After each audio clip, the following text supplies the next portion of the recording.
Hello everyone and welcome back to the channel. In today's video I'm going to be discussing with you yet again some of the new reveals for Transformers Kingdom Wave 2. I really wasn't expecting to see the second half of Wave 2 revealed so soon after yesterday's reveals. However, finally we can see Wave 2 in its entirety, and I've got to say that it certainly looks to be one of the more interesting waves from the War for Cybertron trilogy, and a few of the figures that are on this list are figures that I personally didn't previously already know about, especially where the core class is concerned. In today's video we're going to be discussing two new core class figures, two new deluxe class figures, and of course we'll be wrapping things up with one new Voyager class. So without further ado, let's take a look at one of the first reveals. And so to take a look here at one of the first reveals, here we have the upcoming core class Starscream, and I've got to say that this figure, considering the scale and the price point, looks really well done. Much like the core class Optimus Prime, it really to me appears as if though they've basically taken the same amount of detail that we got on their larger Voyager counterparts and have tried their best to shrink it down here to the $10 price point, and I think the Starscream looks so well done.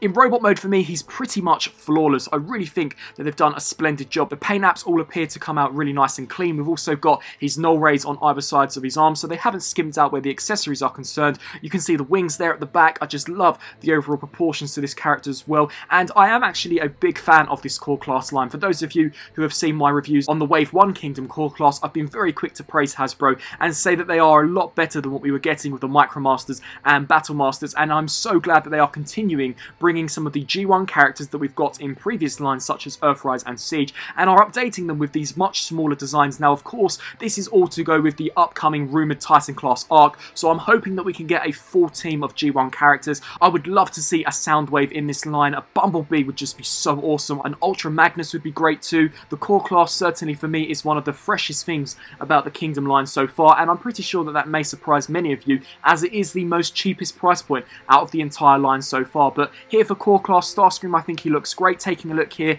at his jet mode, of course there are some discrepancies in terms of some of the panel gaps and of course the undercarriage. However, once again, considering the figure's scale and price point, I think that they've done a tremendous job. So this figure here will be no doubt an instant pickup for me, and as mentioned previously, if rumours are true that we are getting a Titan class arc, then you're going to want to get as many of these characters in this scale as you possibly can. Moving along here now to the core class Megatron, I've got to say that out of all of the core class figures so far, this is for sure one of the more divisive ones for me. I love how Megatron looks here in his robot mode, much like we've seen from Optimus Prime and now even Starscream. They definitely do appear to be nailing the look of the original G1 designs for a much smaller price point. This Megatron, if he does indeed have the metallic silver paint deco that we are seeing from some of these images, is going to look amazing in hand, and much like Starscream, they have not skimped out on the accessories whatsoever. They have included his fusion cannon, and they have also included his original G1 pistol alt mode, but that is where I have my major issue with this figure. For those of you who will recall in my Kingdom Core Class Optimus review, I said that I would love for Hasbro to finally give us a Megatron that could transform into a gun, and that I thought the Core Class would be the perfect line to do so, as of course it is an incredibly small scale, so no one would mistake it for a real life pistol, and unfortunately they haven't delivered with this figure. They have merely just given Megatron his Siege and Earthrise alt mode, that being a tank. I'm pretty sure that there is a legal reason as to why they are not making Megatron into a gun. I'm pretty sure that even the Masterpiece had some issues in certain parts of the world where it had to have an orange cap on the top of it, but it is to me such a shame that we are probably never going to get a Megatron that can turn into his original G1 alt form, and that the tank mode going forward is probably going to be Hasbro's go-to mode. But taking a look at the robot mode, honestly, much like Starscream, I can't really be too critical of this, especially considering the $10 price point. It maybe would have been nice if you could have folded the treads on his back, much like we've seen with the Siege and Earthrise release. However, of course, considering its scale, I think that this here is more than suffice. And taking a very quick look here at Megatron in his tank mode, once again, it does appear to be a scaled down version of what we got for Earthrise and Siege. So for the most part, the details certainly do appear to have come out really nicely with this release, and we can also see some nice metallic silver there for the treads, and to me it does appear as if though they are rubbing salt into the wound by adding Megatron's original G1 look as the main turret slash blaster here for the tank mode. But of course, that is neither here or there. We are left with a tank mode which for the most part looks really awesome, and I'm sure for those of you who have Core Class Optimus, Megatron here is going to be a must-have. So definitely a really nice looking figure. However, for me, I would love them to finally grant us our wish and give Megatron his original G1 alt form. Moving along now and taking a look at one of the deluxes for Wave 2, here we have Ractonite, which is of course one of the all-new fossilizers for the Kingdom line, and I've got to be honest with you and say that I don't think that Ractonite's robot mode here looks as good as Paleotrex. You can see here that it is very odd in terms of its design. It's certainly asymmetrical, which I don't have an issue with, as Paleotrex 2 is also asymmetrical, but just in terms of the overall design, I'm not sure what it is, but there just appears to be something off with it.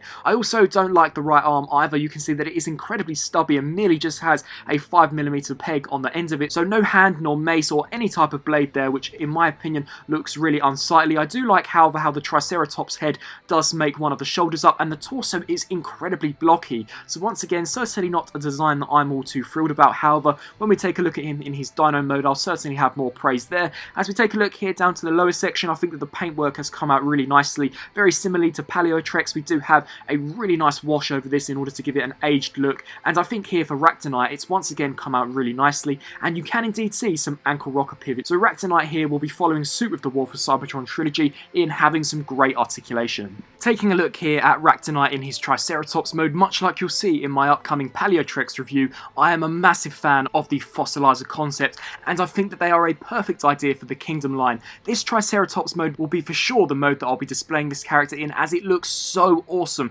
especially where that head sculpt is concerned. Very large. I love the overall design of it. I think that the detail to the bones look incredible. The articulation also appears as if it's going to be really well done. It does look as if though you are able to pose the legs around in a variety of different ways, and the tail also too does look as if though it's got various different hinge joints, and it also appears as if though the head sculpt will be on a ball joint, and we can clearly see that he'll have jaw articulation. So here for the Triceratops mode, it looks incredible, and I'm really looking forward to seeing as to how these fossilizers actually play out in the upcoming Kingdom anime show. So certainly, whilst not a standout as far as robot modes go, I think that here for his dino mode, Ractonite looks amazing. Next up for the Kingdom Deluxe class, if RC and Ractonite have left a bad taste in your mouth, I certainly think the Autobot Huffer will easily be able to cleanse that. This figure looks so well done, and something that I was actually really surprised about was the blaster. The blaster looks incredible in my opinion. You can see the sculpt work is so crisp and precise. It certainly looks like an alien blaster, and I think the paintwork on that has come out really nicely. But taking a look at, of course, Huffer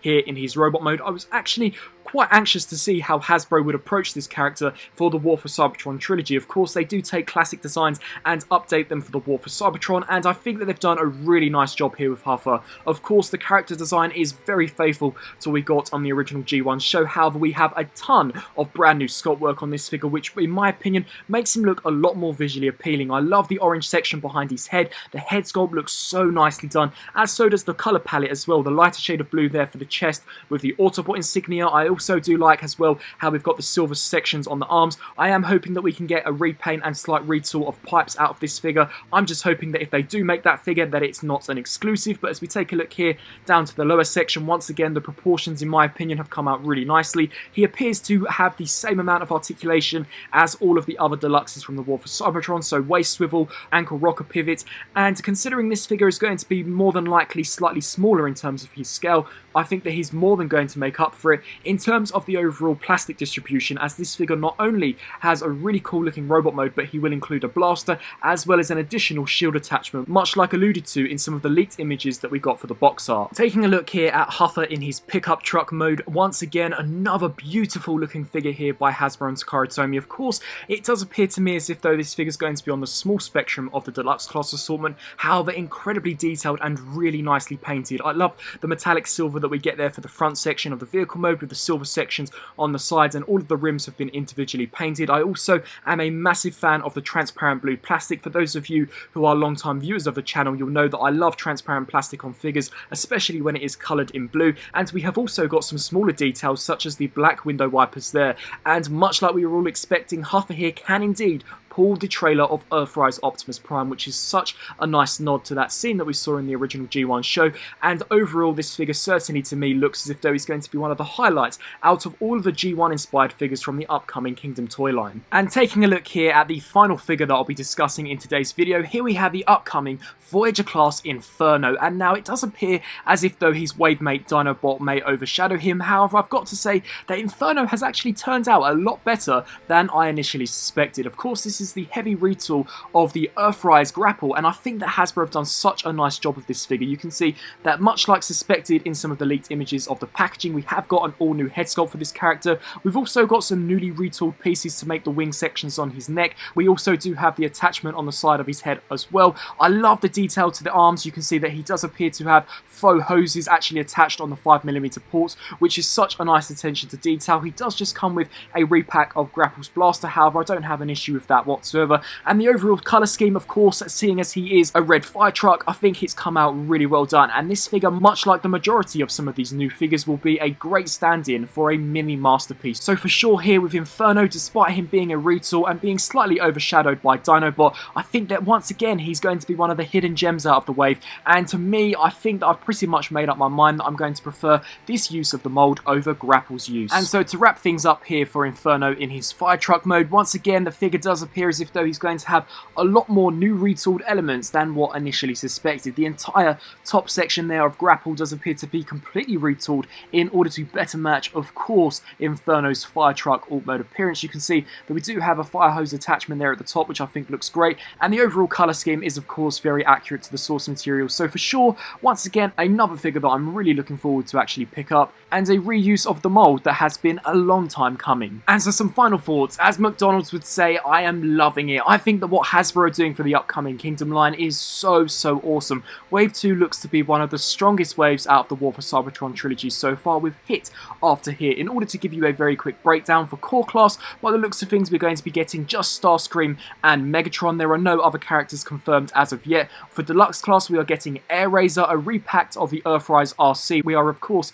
getting Huffer and Ractonite. For the Voyager class we are getting Dinobot and Inferno, and then finally for the leader class we are getting Earth Mode Ultra Magnus. Most of the figures in this wave I'm really looking forward to. There are some that I think slightly dropped the ball, such as the repack of Earthrise RC. I really don't know why they feel a need to repack that figure, and to some degree I'm not all that thrilled about the upcoming leader Ultra Magnus, but for the rest of the figures I'm really looking forward to them. Ractonite, of course, whilst the robot mode doesn't look to be the strongest, I think that his Triceratops mode looks really cool, and I'm a massive fan of the fossilizer concept, so we'll be sure to add him to the collection. And in all, I'm just really looking forward to Kingdom as a whole. I'm actually quite surprised that we are seeing images of Wave 2 so earlier on, as Wave 1 has barely just reached the shelves in some parts of the world, so that to me really does present itself as maybe being a hint that we are going to be seeing many waves in Kingdom. It is in fact the last chapter of the War for Cybertron trilogy, so I'm really unsure as to what comes after this chapter, so it is really in Hasbro's best interest to stretch this line out for as long as possible, and personally I have no issue with that whatsoever. As mentioned, I am loving what they are putting out for the War for Cybertron trilogy, even more so than some of the live action Transformers Studio Series figures that I have always been a massive fan of. I really hope that you enjoyed this video. I would love to know down in the comment section below on some of the highlights out of Wave 2 and what figures you are most looking forward to for Kingdom as a whole. What figures are you looking forward to seeing for Wave 1, and what figures are you looking forward to seeing here for Wave 2? I thank you all for watching, and until my next video, I'll see you then.